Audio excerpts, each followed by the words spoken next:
부활의 첫 열매가 되셨습니다. 예수님의 부활은 역사적인 사실입니다. 성도 여러분, 부활을 교리로 끝내지 않는 성도들이 되었으면 좋겠습니다. 마치 예수를 안 믿는 분이 오늘은 기독교에서 부활절로 지킨단다.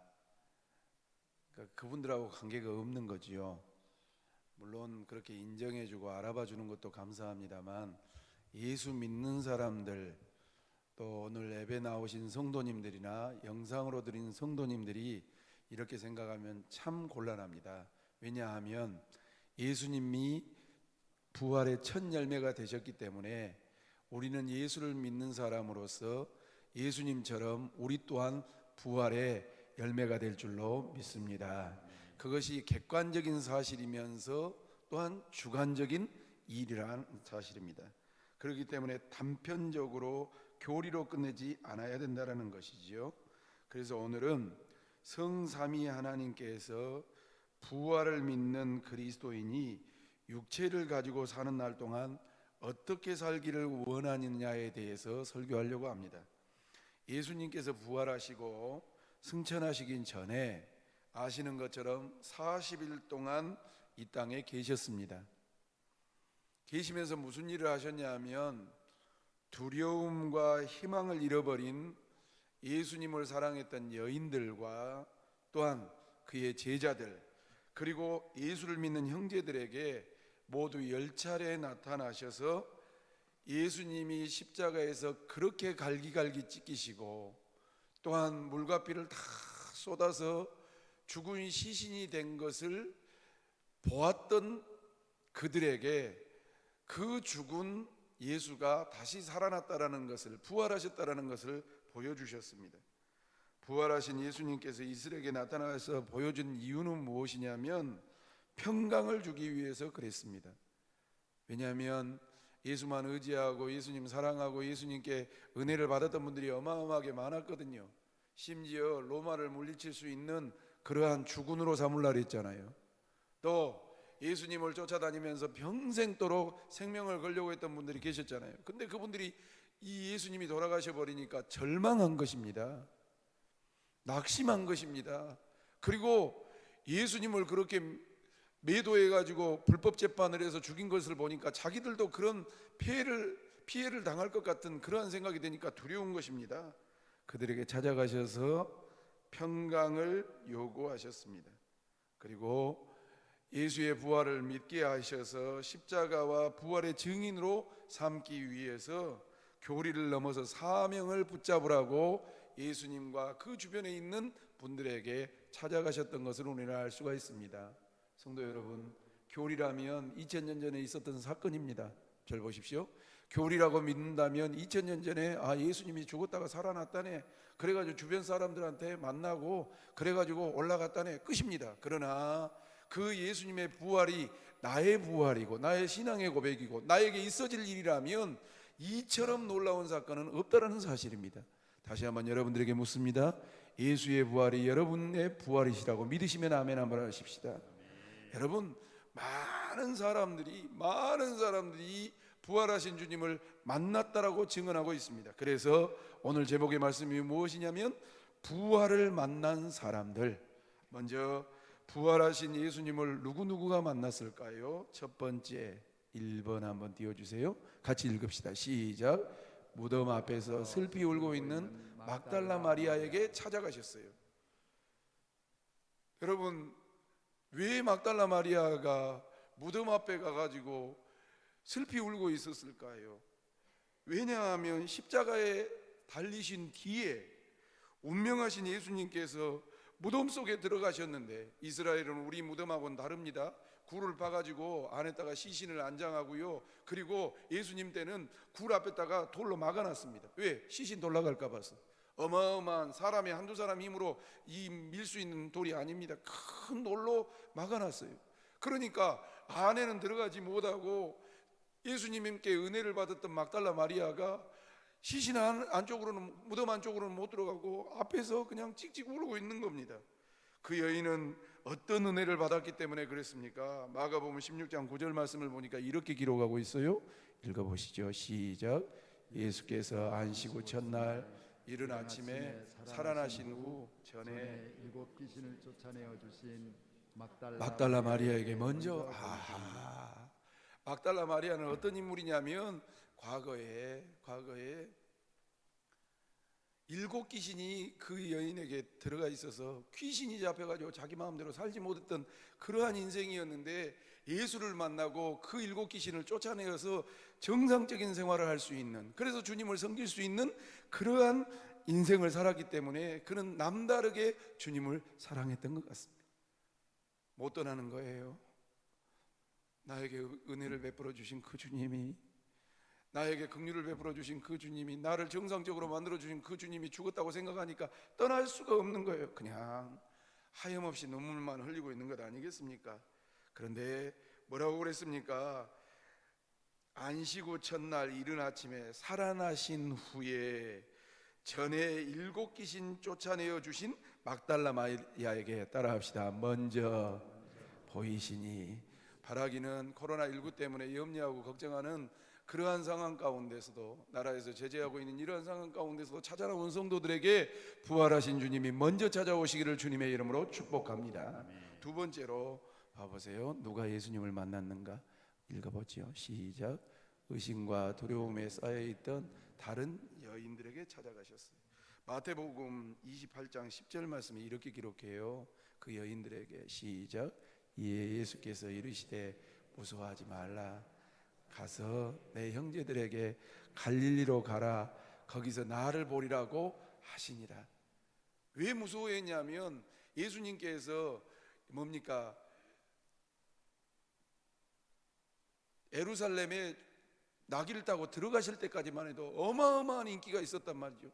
사람들이 겉옷을 벗어서 바닥에 깔고 경배하고요, 또 종려나무를 들고 막 흔들면서 다윗의 자손이여 우리를 구원해달라고 호산나 호산나 외칠 때까지만 해도 예수 믿는 사람들에게 있어서는, 그를 추종한 사람들은 주류였어요.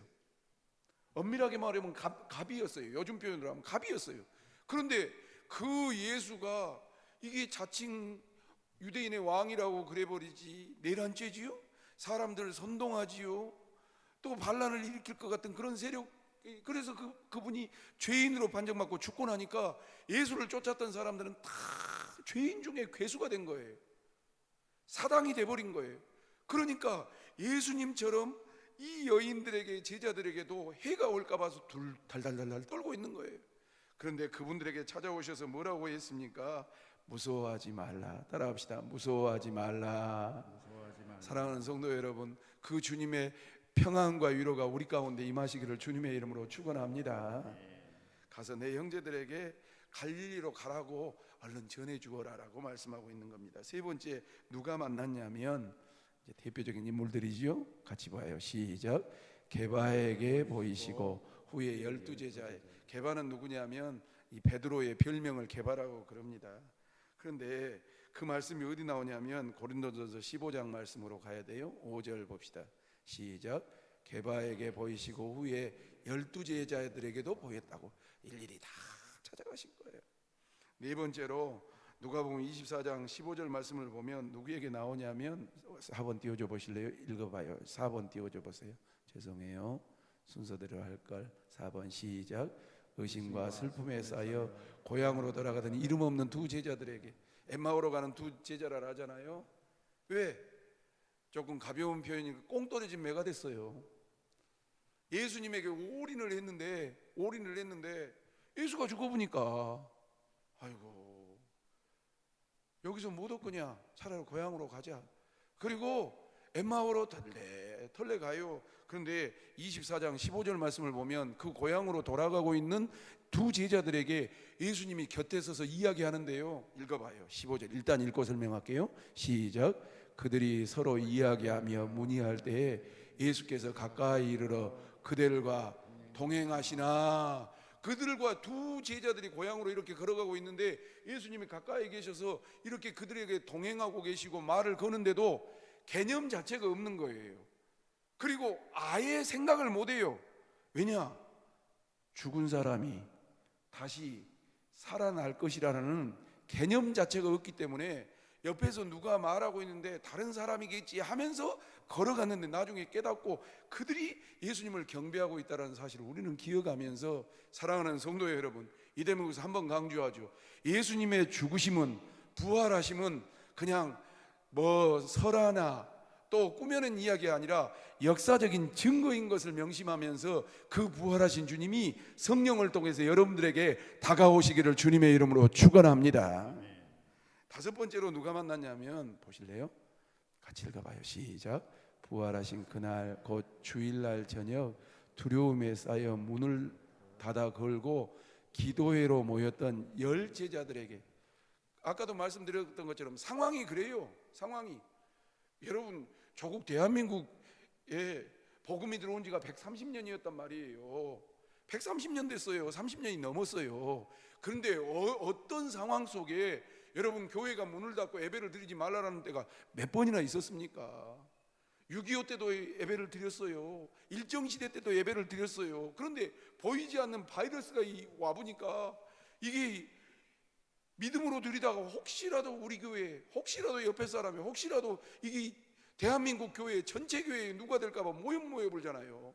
그런데 오늘 방금 보니까 예수님을 추종했던 사람들도 계속 예수님 따라다니면서 병도 고치지, 오병이의 기적도 나타나지, 정말로 무리를 걷지, 그런 센세이션한 일들만 있었는데 이제는 예수님이 죽어버리니까 자기들도 사당이 되어가지고 역적이 되어가지고 잡힐 것 같으니까 뭐라고 그럽니까? 부활하신 그날 곧 주일날 저녁에 두려움에 쌓여서 문을 닫아 걸고 기도를 하는데 두려워서 유대인들이 무서워서 문을 잠그고 기도하고 있었어요. 그때 주님이 나타나셨어요.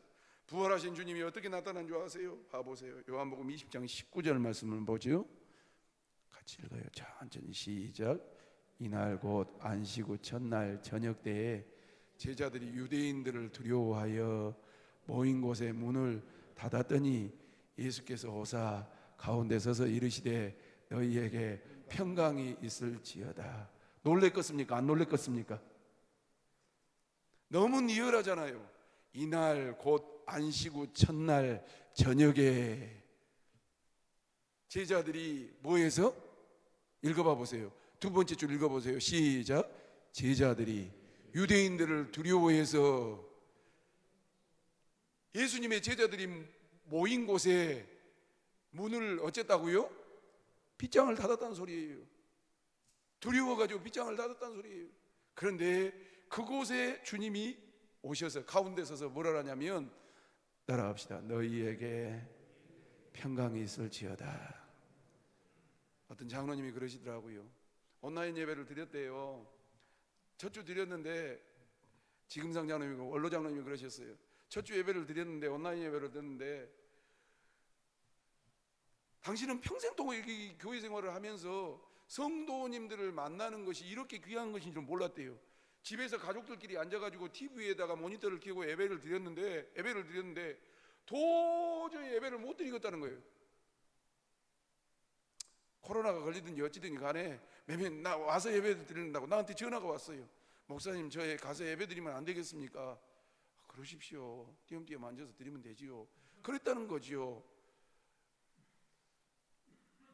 저도 마찬가지고 여러분들도 마찬가지고 예배 드리는데 우리가 모여서 예배 드리지 못하고 두려워하고 있는 그러한 가운데 얼마나 목사는 목사 같지 않아서 답답하고 성도들도 매주일 예배를 나오는데, 참 믿음 없는 소리 할까요?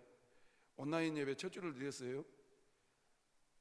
당회에서 결의를 하고 첫 주를 드렸는데 5시 한 반이나 40분이나 돼서 나와가지고 50분부터 주일날 아침 50분부터 예배 전 찬송하고 6시부터 예배를 드려요. 그러면 몇 시에 끝나면 7시 10분에 끝나요.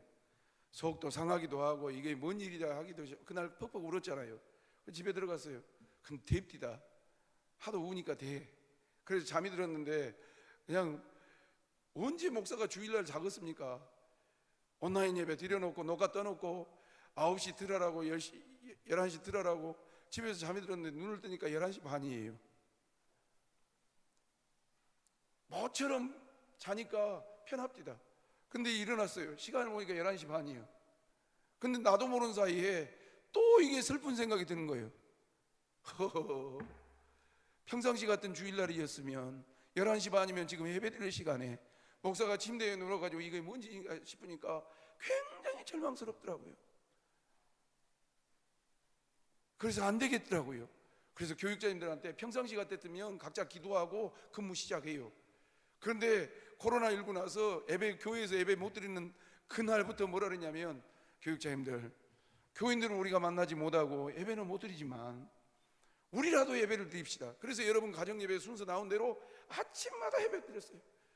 그 어느 때보다 뜨겁게 기도했어요. 하나님, 빨리 코로나가 물러나게 해가지고 정상적으로 돌아오게 하여 주옵소서. 그런데도 이 건강이 걱정이 되고 확진이 걱정이 되니까 현상적으로 못 하잖아요. 진짜 오늘 말씀이 너무너무 따라합시다. 너희에게 평강이 있을지어다. 사랑하는 성도 여러분, 부활하신 주님이 이곳에 임재하셔서 여러분들의 심령 가운데 찾아가셔서 그 주님의 죽음에서 또 두려움에서 염려에서 걱정에서 문을 빗장을 닫고 있는 그곳에 찾아오셔서 평강을 선물하는 저와 여러분들의 삶이 되시기를 주 예수님의 이름으로 소망합니다. 그런 가운데 찾아오셨다고요. 여섯 번째 볼까요? 여섯 번째, 누구한테 왔다고요? 도마에게. 도마가 어떤 사람입니까? 도마는 부활하신 예수님을 바로 만나지 아니하고, 제자들이나 여인들처럼 바로 만나지 아니하고 며칠 만에 만났냐면 8일을 지나서 40일 동안 계셨는데 8일 후에, 부활하신 후에 8일 후에 도마가 만난 거예요.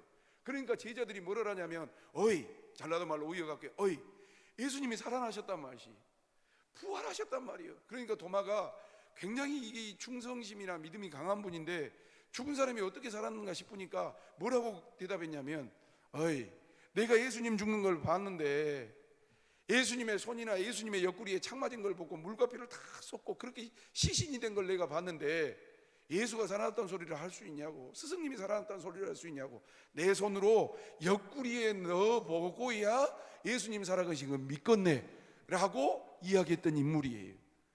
근데 그것을 아셨던 주님이 도마에게 나타나셔서 너의 손을 가지고 내 옆구리에 넣어보아라. 여러분, 이게 성경을 이야기하고 우리는 다 아니까 이게 단순한 이야기입니다만은 죽은 시신이 살아나가지고 갑자기 내 손을 잡더니 창에 맞는 그 옆구리에다가 내 손을 연다고 생각해 보세요. 얼마나 무서운 이야기인가. 그리고 나중에 그것을 체험하고 정말 전무후무한 신앙 고백이 나온 것 아닙니까? 따라합시다.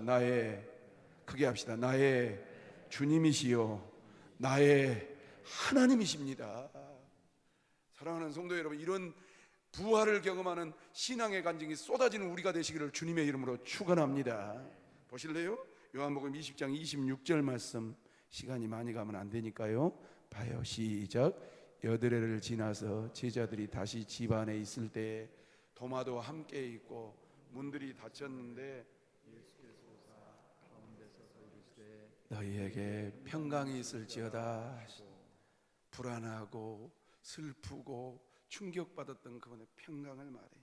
일곱 번째, 누구에게 찾아가셨냐면 희망을 상실하고 고기를 잡던 일곱 제자들에게 찾아가셨어요. 요한복음 21장 1절 말씀 보시죠. 같이 봐요. 시작. 그 후에 예수께서 디베랴 호수에서 또 제자들에게 자기를 나타내셨으니 나타내신 일은 이러하니라. 왜? 예수님의 제자들 중에 고기 잡는 어부들이 많잖아요. 사랑하는 성도 여러분, 정말 이번에 감사한 것은 목사는 설교하고 기도하고 예배드리고 성도들과 더불어 있어야 존재감이 있어요. 성도님들도 교회에 와서 하나님 앞에 예배드릴 때 여러분들의 영성이 건강한 영성, 밝은 영성, 정결한 영성을 소유할 수 있다는 것을 깨달을 수 있는 이번 위기의 계기가 되시기를 주님의 이름으로 축원합니다. 집에서 못 나오니까, 지금도 뭐 조심해야 되지만 지금 못 나오니까 누가 저를 봐보세요. 누가 몇 명이나 목사님 불러줘요. 여보 식사하세요. 아빠 식사하세요. 가족들끼리 있으니까. 장로님들도 물론 가정에서 장로님 그러고 부르는 분들 있죠. 여보 누가 몇 명이나 목사님 불러주고 몇 명이나 장로님 불러주고. 이야, 그렇구나. 내가 예수를 떠나면 옛날 선배 목사님들 말씀처럼 물을 떠난 고기는 혹시 살랑가 몰라도 예수 떠난 상석이는 못 산다라더니, 예수를 떠나보니까, 예수가 우리 곁을 떠났다고 생각하니까 제자들이 어디로 도가는지 아세요? 따라합시다. 나는, 해보세요. 나는 고기나 잡으러 갈라네. 예수 떠나버리면요, 은혜가 없어버리면요, 옛날 깡패였던 사람은 깡패 모습으로 돌아가고요, 옛날 사업했던 사람은 사업한 사람으로 돌아가고요, 옛날 여기 사기치기 좋아했던 사람은 예수 떠나버리면 사기치기 좋아하고요, 예수가 떠나버리면 옛날 삐지기 좋아하는 사람은 삐지기 좋아하는 쪽으로 가고요, 옛날에 돈 좋아했던 사람은 돈 좋아하는 사람으로 가게 되어 있어요. 그런데 예수께서 예수의 곁을 떠나서 고기를 잡으러 티베라 바다로 가 있는 그 제자들에게 찾아가셔서 부활하신 이야기를 쭉 해주시는 것을 성경을 볼 수가 있습니다. 여덟 번째, 어떻게 볼까요? 8번 같이 보시죠. 시작. 500의 형제의 일시에. 그래서 기독교의 부활은 짤 수가 없다는 거예요. 500명이 동시에 부활하신 주님을 봤다라고 기록하고 있어요. 만약에 예수님의 부활이 거짓말이었다면 요즘식으로 말하면 500명 중에 한두 명이라도 양심선언을 안 하겠냐고. 그 당시도 마찬가지입니다. 여러분, 고린도전서 15장 6절 말씀을 보시죠. 바울 사도가 고린도 교인들에게 이렇게 설명하지요. 시작. 그 후에 500의 형제에게 일시에 보이셨나니 그 중에 지금까지 대다수는 살아있고 어떤 사람은 잠들었으며. 뒤에 뭐라 하냐면 맨 나중에 만삭되지 못한 나와 같은 자에게도 그 부활의 주님을 경험토록 하셨다라고 설명하고 있어요. 그렇습니다. 마지막 두 개 남았네요. 9번째 봅시다. 9번째, 예수님의 젖동생이 뭐냐면 자기의 유모가 낳은 아들을 젖동생이라래요. 그러니까 예수님의 젖동생 야고보와 모든 사도들에게도 보이셨다. 15장 7절 말씀을 보셔야 돼요. 고린도전서 시작. 그 후에 야고보에 보이셨으며 그 후에 모든 사도에게 와라고 말씀하고 있죠. 그러니까 한두 사람이 아니에요. 마지막 열 번째 봅시다. 시작. 11 제자들에게도 나타나셨다 그랬어요. 마태복음 그래서 나타나셔서 뭐라 그랬냐면 마지막 말씀이죠. 마태복음 28장 19절로 20절 같이 읽어요. 우리 잘 아는 말씀이에요. 시작. 그러므로 너희는 가서, 잠깐만요. 너희들이 부활하신 예수님을 보았으므로, 부활하신 예수님을 확인했으므로, 죽은 자가 다시 살아나셔서 승천한 계신 것을 볼 거니까 너희는 가서 모든 민족을 뭘로 삼아서? 제자 삼아 아버지와 아들과 성령의 이름으로 뭘 베풀고? 세례를. 실은 1부 때도 그랬는데요, 똑같이 말씀드렸는데, 실은 코로나 이 위협이 얼마나 커버렸는가 목사도 잊어버렸어요. 정신을 차리고 보니까 4월 둘째 주가 부활주일인 거예요. 내가 깜짝 놀랐어요. 교육자님들은 아예 생각도 못하고요, 날마다 이게 확진자가 몇 명이냐.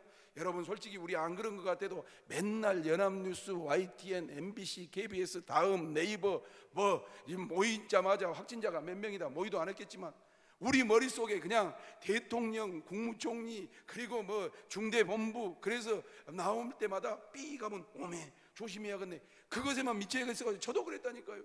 그런데 생각해 보니까 4월 둘째 주가 부활주일인 거예요. 이러면 안 되겠네. 아무리 코로나가 무서워도 우리 교회 안에 새가족이 계시고, 우리 교회 안에 자녀들이 계시고, 우리 교회 안에 성도님들이 계신데 그분들 안에 세례 받으실 분 계시면 조심스럽게 권해보시라고. 대신 대면에서 공부를 못하니까 집에 조용히 찾아가셔서 교제 나눠드리고, 전화상으로라도 이렇게 공부하실 수 있겠냐고. 처음에는 한 30명 가까이 왔더라고요. 내가 깜짝 놀랐어요.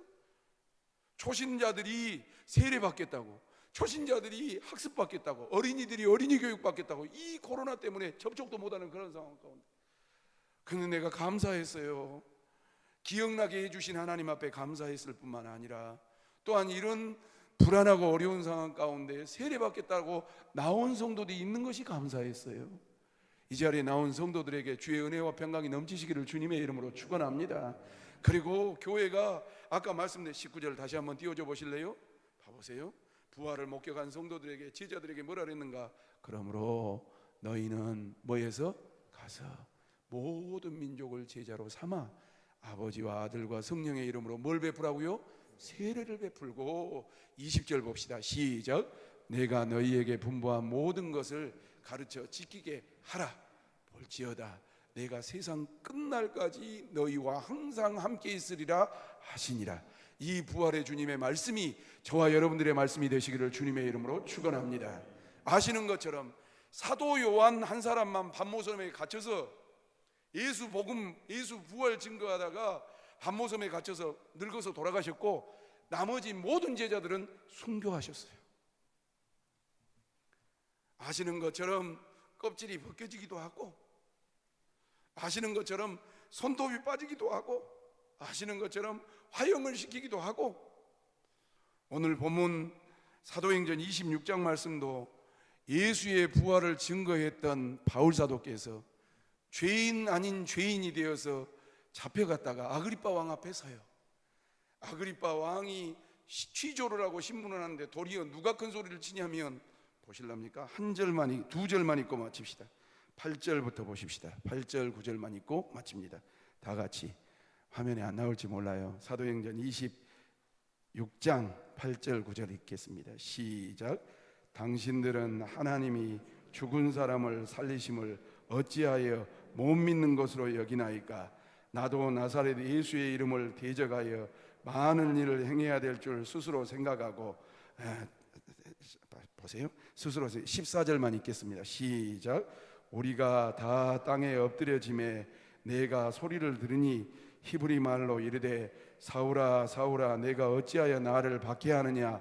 가시채로 뒷발질하다가 내게 고생이니라 라는 음성을 들었습니다. 그 부활하신 주님을 만났습니다. 가시채로 뒷발질한다는 소리는 뭔 뜻이냐면, 농경 사이에 채찍질에다가 가시나 뼈다구를 탁, 예수님 채찍 말입니다. 뼈를 해가지고 말 안 듣는 짐승을 때리면 아야 아파가지고 짐승이 말을 듣는데, 뒷발질을 팍 발로 차면 그 짐승은 더 강하게 호되게 채찍질을 당한다는 것을 알지 못하느냐? 네가 하나님이 안 계신 것처럼, 부활하신 주님이 안 계신 것처럼 그렇게 반역하다가 얼마나 충격을 받느냐라는 그러한 음성을 들었습니다라고 아그리빠 왕에게 설교하고 있는 내용이 본문 말씀입니다. 사랑하는 성도 여러분, 설교를 마치죠. 이렇듯 부활은 가설이나 거짓이나 기절시킨 것이나 기절설이나 뭐 예수님의 시신을 도둑 맞았다 정도의 수준이 아닙니다. 저급한 수준이 아닙니다. 부활은 역사적인 사실인 줄로 믿습니다.